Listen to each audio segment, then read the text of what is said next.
Spider-Man, Spider-Man, rebooted twice because they can. Get ready for some epic fights, now that Marvel owns half the rights. This is MCU Spider-Man. Is it good? Let's find out. See what Homecoming's all about. After this, you will know what we thought of this Spidey show. Oh yeah, this features Iron Man. Tony screwed up twice, so Feige said no more. A partnership was devised just in time for Civil War. Spider-Man, Spider-Man, third time's a charm, that's the plan.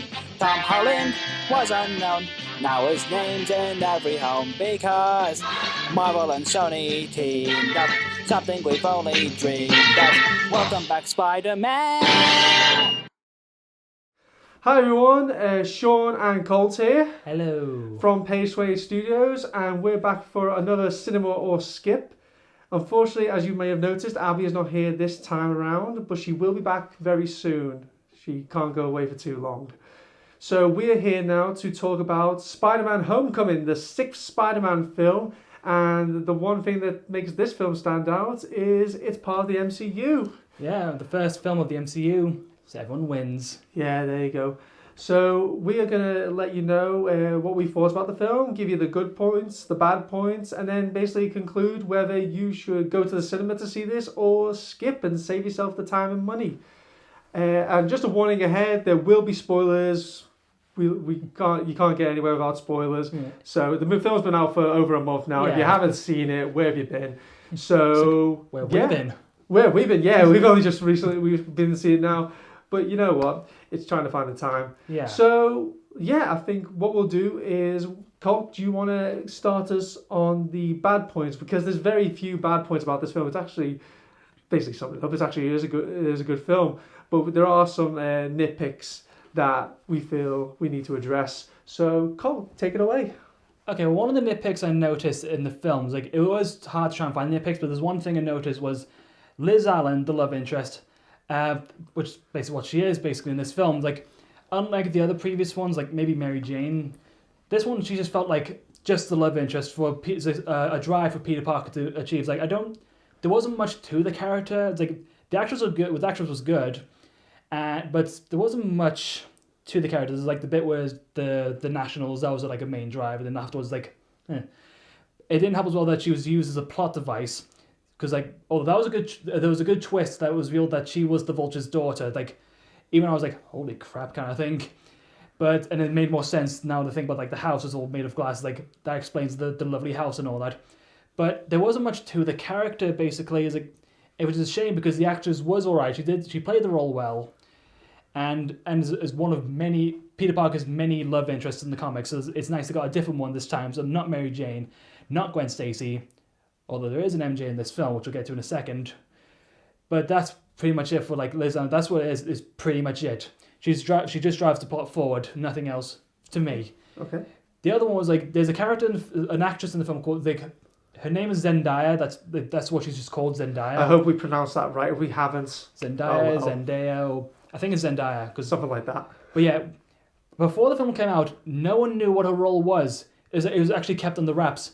And even when the film came out, it was still kept a secret. It wasn't. We heard like the name like Michelle and all this sort of stuff, and it was only towards the end when she said, "My friends call me MJ." It's like, oh, kind of thing. It's like, so she's basically Mary Jane in this film. It's like, although it kind of ruined because I saw an article which spoiled it for me, but I saw Sean's reaction. Was like, yeah, I was a bit huffy and puffy as well. I was like, really, she's MJ? I mean, it was a fine little twist in the end, but it was just like I guess it's one of those things where they're trying to reimagine Mary Jane, and for me it's just one of those things where I didn't think it hit home. But well, like I say, she's MJ now, so we got to deal with it and see what they do with her. Yeah, it didn't have sort of like she just showed up whenever she wanted to, kind of thing. Like when the party's there, it's like, I don't know what you have this party lame and all this stuff. She just pops up. It's like she wouldn't add anything to the plot. It's like, yeah, except for the bit in Washington DC, which said, "My friends are up there." You guys are losers. She was basically there for that twist. It felt like. But besides that, anything else? There wasn't much else. Like maybe there was some other characters. Like, oh yeah, there is a bit. I remember there is a bit. Basically, it's the last shot. There's it feels like everyone kind of finds out who Peter Parker's Spider-Man. I mean, obviously his best friend knows, it's in the trailer, but the last shot, Aunt May finds out.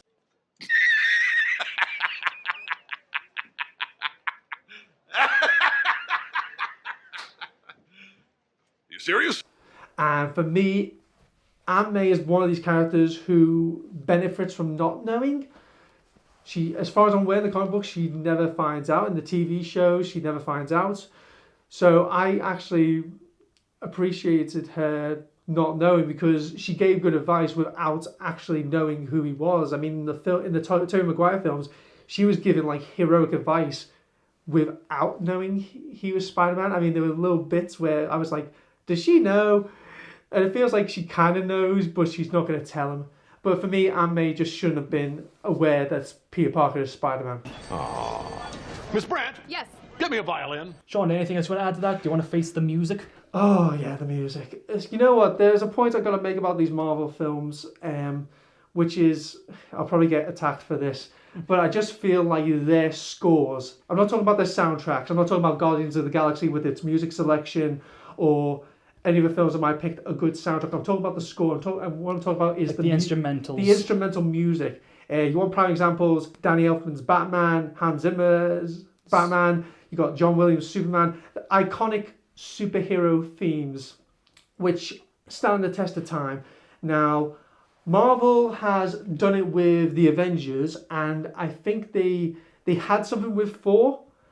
The first four, I don't think they, from what I gather, they didn't reuse the same music for the next four films. No, they didn't. So it feels like there's nothing musically significant about these superheroes. I think there's some videos actually on YouTube which do comment about this, about how it's all like similar. There's nothing new to it, and there's something that I've noticed as well. Like, I feel like that's the one edge DC has over Marvel with Wonder Woman, Man of Steel, the new Batman from Batman v Superman.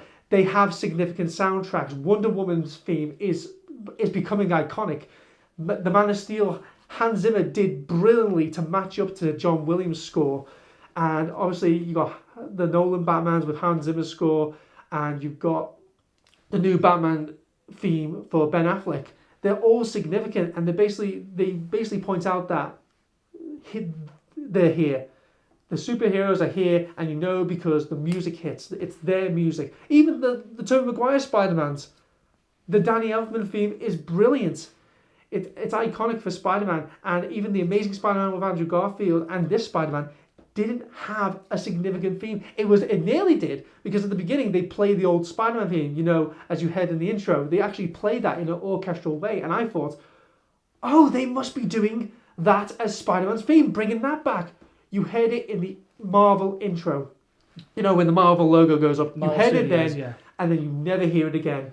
Which, for me, it was like, it had potential there, because for me, the Vulture, I thought, had a more significant score. Like, the bad guys, the Vulture's theme, like, there was notes that were quite significant. They'd, like, pop up whenever he showed up. Spider-Man didn't really have anything score-wise going for him. And it is a nitpick, because sometimes you don't need the music to define a superhero. But if someone argues that to me, I always go, Batman, Superman, Wonder Woman. Whenever they're on the scene, the themes pop up. To be honest, I did kind of agree with this one. It's like, only one theme apart from the music, like the pop culture music, like "Hey Ho, Let's Go" and all that did stand out to me as a bit. But apart from that, the only instrumental theme that stood out was actually on the opposite was actually Spider-Man's theme. I didn't notice anything else. Like, are you talking about the beginning? Well, no, not that bit. I think that was more of a homage anyway. I don't think they were going to use it anyway. But basically Spider-Man's main theme, that was the only one I did notice because they kept playing it again.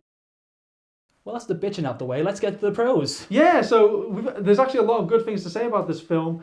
And you know what, Cole? Do you want to start off and tell us what you thought of Tom Holland's Spider-Man? Yeah, he's obviously a good Spider-Man. We saw how he was in Captain America Civil War, which is actually a quite good starting point because you want to test the ground so see if he works.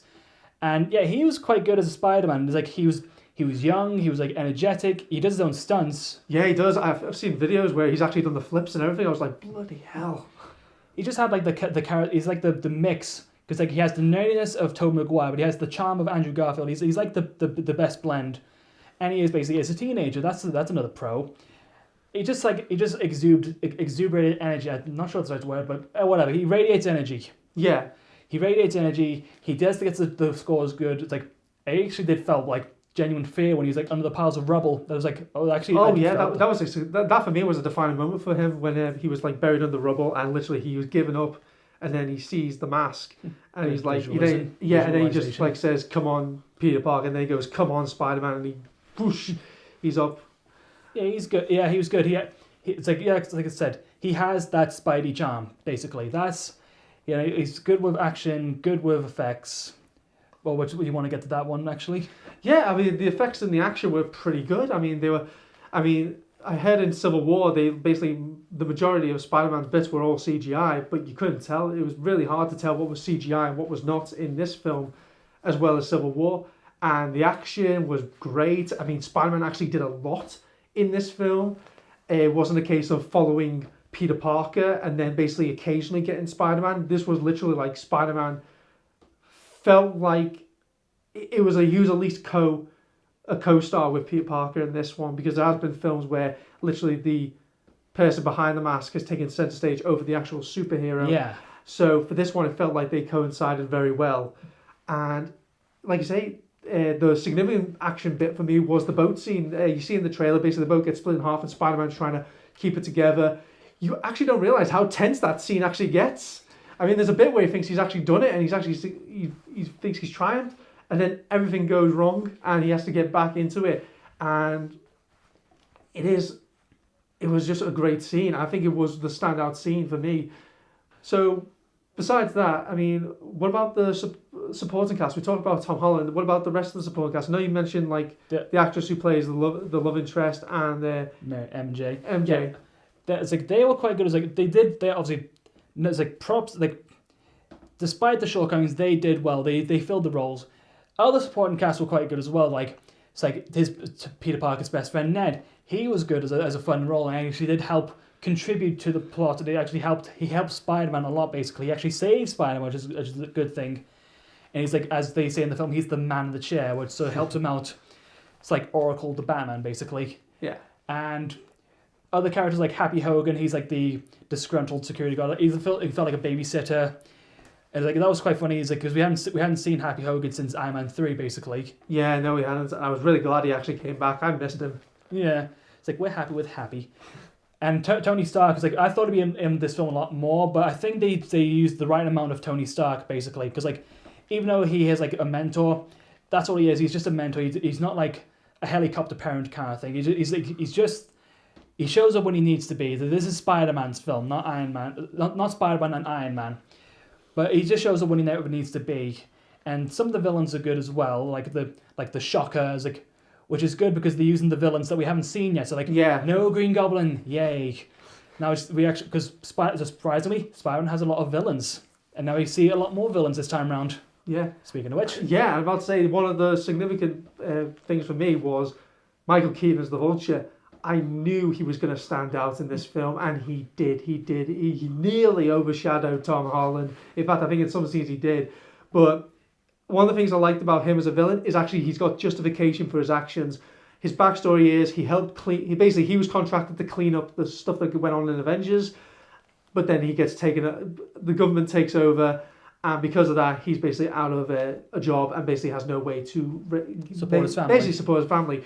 And what he does is he basically keeps a secret load of the alien weapons from Avengers and sells them off, and basically adapts them, expands on them, and sells them off to make a profit. And he uses the Vulture get-up to steal it. And he's just so good. You can see the emotions. I mean, in the opening scene, when he gets told by the government to get out, one member of the government like gives him a little smart-ass comment. Yeah. And he punches him, and I was happy he punched him, because I don't know why, I just hate government characters that come in. Like, I didn't like Agent Coleman when he first started. I've never liked him. I was happy when he died in Avengers, and then they had these government characters come in, and when he punched him, I was happy. Although they appeared once or twice more. They never really went anywhere with that government official. I thought the Vulture was maybe going to get a bit of revenge on them. But in the end, Michael Keaton delivered a great performance. Really gave the impression of a dad who's trying to support his family and basically doing whatever he can to get to that point. And it's also one of the, actually funny enough, another scene stealer for me was actually when he finds out Peter Parker is Spider-Man. And he basically works it out because the girlfriend, the love interest, like you say, ends up being the Vulture's dad. But she ends up saying... Vulture's daughter. Vulture's dad, yeah, what am I saying? But basically, she ends up being the Vulture's daughter. And she ends up explaining that, Peter wasn't here when all these significant events where Spider-Man turned up. Peter wasn't there. And basically, he works it out in his head. Thanks, Liz. Yeah, so basically, and then he basically at the end is like, all right, you're Spider-Man. I'm going to give you a chance because my daughter likes you. I'm going to give you a chance. And if you don't take this chance, I'm going to kill you. And he's just so sinister in everything he does. The only gripe I would have about him is that there were little Marvel traits that kind of ruined him a little bit, only a tiny bit. There was basically a bit where a character threatened to rat him out and rat out his business, and he ends up picking up an alien gun, shooting him, and killing him. Now, the whole scene could have been justified. He's about to rat out his business, and if his business gets caught, he's going to jail, and he's not going to be able to help his family. So I understood why he would have killed him. But then he goes into a line which happens a lot in Marvel films where basically there's a dramatic or sinister moment and then all of a sudden the bad guy or good guy will come out with like a quirky line or something quirky will happen. In this case, he said, I thought this was the gravity levitation gun. And you're just like, oh, so you didn't mean to kill him. So it kind of knocks him back a little bit, but it doesn't completely ruin him. But in the end, final point, he was a great villain. He was actually one of Marvel's great villains. And lucky enough, they kept him alive so that he can come back and hopefully get some revenge on Peter Parker, which I hope will happen in the sequels. So, well, I think that's all the points we've made. So I think it's basically obvious, but we'll conclude. So basically, it's going to be cinema or skip. So, Colt, I'll ask you, cinema or skip, which one would you like? Well, considering what we've talked so far, I'm going to say cinema. Oh, definitely. Obviously, this is a good film. It's fun. It's like it fixed a lot of the shortcomings that the previous Spider-Man films had, as I think. But we'll get to that one. But yeah, it was fun. Like Tom Holland was great as Peter Parker. The Vulture was a good villain. Supporting cast was good for the most part. And it's like there's also like nice little throwbacks as well. Like see obviously the traditional Steve Ditko Spider-Man costume from Civil War. And you also see like what looks like an homage to the Scarlet Spider with the traditional hoodie and all that. And we even see another Spider-Man costume and you see like just like little things. It's also helped like, if I'm right, I think the Vulture was the very first villain Spider-Man fought in the comics. Might have been. I can't remember. The only thing I'll say about Vulture is that he didn't have the draining your age powers. Yeah. But I don't know if that was the cartoon that gave him that or the comics he always had that. Yeah. But that would have been funny. But Goofy but funny. Goofy but funny. And also as well, so like now we've got like people stealing alien tech. It does open the path to the more goofier villains. Like because we had like Shocker and Vulture, which would have not been possible were not for the alien tech. So now hopefully we'll get some other stuff because like we saw like a hint like Scorpion in this film. So we might see like the Sinister Six. We might see Mysterio. We might see Doc Ock again or Chameleon or whatever. Yeah, there's lots of possibilities. Let's just hope Sony and Marvel can stay getting along. Oh, they should be. Well, I'm going to go with cinema, obviously. I feel like this was a fun, enjoyable experience. Tom Holland, like I say, was great as Spider-Man. Michael Keaton was brilliant as Vulture. Like I say, there's just a few Marvel quips that I think just kind of like lower the experience a bit. I think this is a good film. Is it the best Spider-Man film? I don't think it's up there with the first Spider-Man or Spider-Man 2. But I still think it's a good Spider-Man film, and I think people will go out and enjoy it. So definitely go and see it in the cinema. Hopefully before it goes, definitely go and see it. Thanks for the good news. So that was our take on Spider-Man Homecoming. Let us know what you thought in the comments below. Where do you rank it amongst the other Spider-Man films? And yeah, What do you think of our green screen? I guess you noticed a little change in format. Yeah, we got a green screen. Big thank you for the Hulk for letting us use his back. Yeah, definitely. Hulk, we owe you one. Should we use it a bit more? Let us know in the comments below. And also don't forget to follow us on Facebook, Twitter and Instagram to find out our latest content. And also don't forget to like and subscribe as well, because we love those likes and we love those subscriptions. And other than that, I think that is it. So nothing else to say, but thank you for watching, and we'll see you on the next Cinema or Skip. We will have Abby back for the next one, guaranteed. Especially with these films coming out soon. Oh yeah, we've got loads of films coming out. We've got loads of films to review. So other than that, I'd say bye. See ya. Welcome back, Spider-Man. Yeah, welcome back indeed. Of a crime, like a streak of light, he arrives just in time. Spider-Man, Spider-Man, friendly neighborhood Spider-Man. Wealth and fame, he's ignored. Action is his reward to him. Life is a great big bang. Wherever there's a hang, you'll find a Spider-Man.